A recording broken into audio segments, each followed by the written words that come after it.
Shruti Smruti Purananam Alayam Karunalayam Namami Bhagavat Padam Shankaram Lokashankaram Shri Gurubhyo Namaha Hari Om. Greetings to one and all. So, what is Sanatana Dharma? What is Hindu Dharma? Hindutva? So, all these are sensitive topics, correct? And I'm here to talk about it.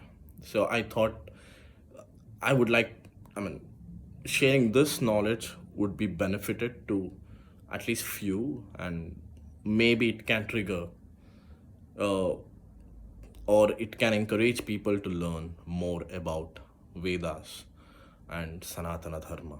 So that's the reason I'm here making this video. Okay, so first let me talk about Hindu and Sanatana Dharma. What's the difference between them? So first of all, there is no difference or comparison. I mean, it's not even good to compare Hindu and Sanatana Dharma, because Hindu, the name we got it a few years, like say like at least 100 years. I don't know. I didn't do the research when we got the name called Hindu, but I know why we got Hindu name, because few people, or the people who lives beside the river called Sindhu, someone called them as Sindhu or Hindu, and that's how the Indian people got the name called Hindu, right? But so Sanatana Dharma, it is existing before the world is what, if you ask me, or maybe from the time we have okay, let me not comment on it. We don't know from when the Sanatana Dharma exists, because it's very, very, very old dharma. Now, is Sanatana Dharma is a religious thing? No, it's not. Then what is Sanatana Dharma? I'll give you an example, sir. If you, I mean, by knowingly or unknowingly, you're already following a set of rules to live your daily life. For example, you'll wake up, you have your routines, then you take a vehicle, go to office, come back. Everywhere some rules are applied, correct? For your routines and for small things. Even if you want to go from one street to another street on the road, you see a set of rules. For moksha, we should have one rule, no, right, sir? The how we should live, how we should behave, how how should be the life, how someone should lead the life. That set of rules is called dharma, and that dharma is nothing but Sanatana Dharma. It's not religious thing, right? Now, so how did Sanatana Dharma came into existence? So rishis used to do meditations years together, right? And when they were doing meditation, whatever they hear, whatever they got into their mind, they has preached it to their Shishya Vrunda. And in that process, lakhs of Vedas has been written and has been preached to Shishya Vranda by our rishis. And I'll tell you one more small example, sir. So Adi Manava, when we started, that revolution happened, right? So initially we invented proud feel, right? Yeah, we invented fire. How did we invent? By rubbing two stones, we generated fire. Oh, correct. Now, are we still sitting and rubbing two stones, sir? No, we are using lighter. We are using matchbox, correct? So, which means the revolutions what we started from where we started has been improvised and has been keep on changing with respect to the years, with respect to the time, with respect to the technology, correct? And those has been revoluted by a human being as per his thoughts. But our Vedas, from the time it has been written till date, it can be followed irrespective of the time, irrespective of the age, irrespective of the technology era, in whichever era you are in, irrespective of it. It's a set of rules, dharma, what we have to follow to lead ourselves to the happiness, prosperity, wealth, and at the end to have moksha. That is nothing but Sanatana Dharma. I chant Rudra, Chamaka. I chant it sitting in Hungary. If someone knows in Hungary, for example, I have met few people and they also know Rudra. I was so happy to know it. Yes, so the Rudra remains same even if I'm in Hungary, even if I'm in US, even if I'm in India, Kanyakumari, or go to the Kashmir. The Vedas remain same. It will not change. Even a single word will not change. That is one more speciality of Vedas, sir. Whoever chants, everywhere you have only one, right? All we have to do is just try to understand. Okay. Now, talking about Sanatana Dharma, the roots for the Sanatana Dharma is Veda. So, how many Vedas we have? Everyone knows.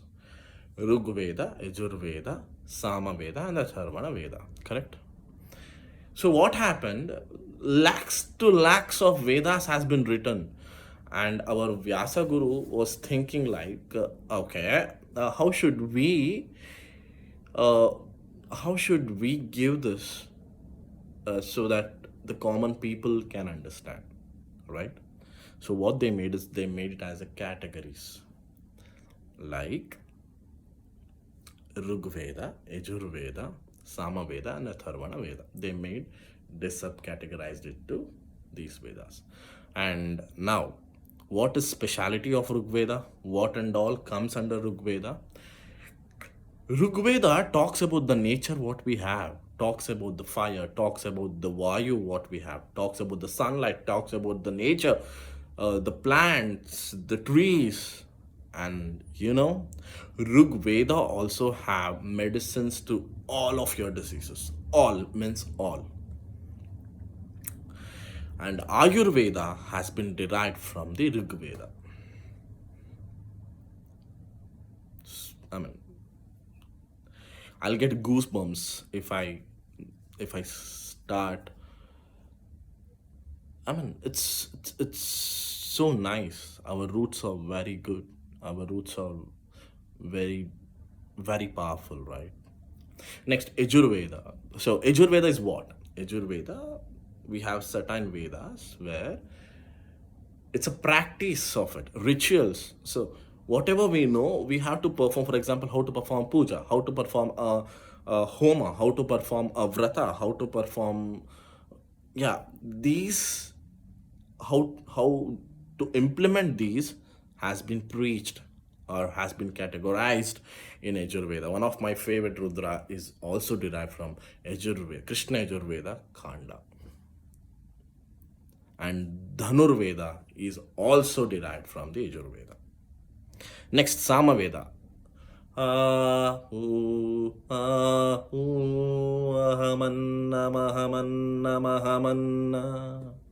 You heard it, right? I'm sorry if this has not come out well. I'm not, I mean, I'm not sure about what, I mean, yeah, it's not been taught to me, but I tried. So, you heard it right. So, the Samaveda is a origin of music, kind of. So, the Samaveda has been categorized in such a way that musical notes, the gentle sounds, that is how the Samaveda has been said. Atharvana Veda.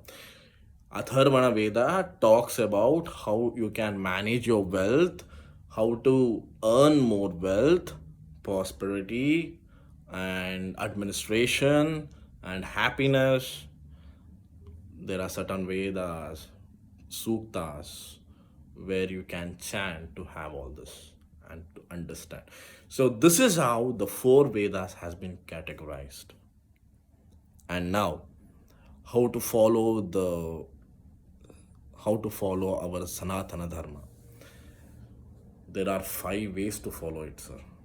One is Shruti, second is Smruti, third is Purana, fourth is Shishtaachara, and fifth is Atma. I'm sorry, just a 1 minute. Aantaratma. The fifth one is Aantaratma. So, what is Shruti? So, whatever you hear, right, the Vedas, no, you hear, try to understand, try to implement, or try to chant. This is nothing but Shruti of Vedas. Smruti. There are few Smrutis which has been categorized, derived again from Veda, which is very important, which which is highly important. First of all, Veda itself is an important thing. In that high important questions you say in the syllabus, right? So high important ones we have. I mean, our gurus has categorized it as Smrutis. Read it. If you still feel like, no, I don't have time, I cannot understand, then we have Puranas. Read Puranas, understand Puranas, spread Puranas, tell to your kids. Ramayana, Mahabharata, Bhagavad Gita, Guru Charitra. Tell to your kids. Try to understand. All this Veda, Dharma, whatever it's preaching, uh, everything is what the Mahabharata says, is Ramayana says, Bhagavad Gita says. Even if you feel, no, I don't have time for all this, I don't know Purana, I don't know anything, then the fourth categorize comes as Shikshachara, which means whatever your guru says, whatever your father has, ancestors has practiced, your your place head or whoever practice something, no, follow it at least. And even if you say, no, nobody knows, I don't know how to do all this, then the last thing is Antaratma. That is last category of it. That is the minimum what you can do. What is Antaratma? For example, everybody in this world, even if he is like uh, the best person whom you think, the worst person whom you think, if that person is doing something wrong, definitely there is an inner voice comes in and says, no, it is wrong. So that is Antaratma. So at least you know what is right, you know what is wrong. At least be honest to your Antaratma and follow as good as possible. That is also one of the root of Sanatana Dharma. Hope, guys, I mean, I have this fear. The 90s kids, we are 90s kids, proud 90s kids. How much we know about our roots, right? And what are we giving to our next generations? What are we telling them? So the assets, what are we doing, correct? Yes, we are doing assets, we are doing everything, but the major assets according to me is our root knowledge. We have to give it to our next generation. Otherwise, I don't know what other best important work we had in this life to live. Shri Guru Pyo Namaha. Thank you.